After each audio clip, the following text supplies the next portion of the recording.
Кезінде мынау химиктер химпромда бірінші сеткі 50 жасында, екінші сеткі 55 жасында шығады. Кейін жаңа бюджет көтермейді деп алып шығып қойды бәрін.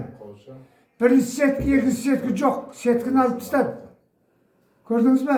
Міне бұл әділдік па? Вот, Союздың кезінде қандай әділдік болды? Бірінші сеткі. Тіке жаңағы фосформен байланысты радиация о жерде, атом. Көрдіңіз бе? Вот. Одан кейін жаңағыдай алып тастады бәрін.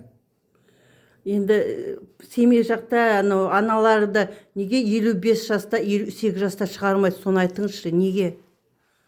Енді оны өкімет басшылары, азаматтар шешу керек қой. Аналары бар, әпкелері бар, қарындастары бар, қыздары бар дегендей. Вот, солар шешу керек.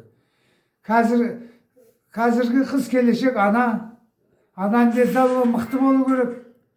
Мықты болмаса қандай мықты ұрпақ пайда болады.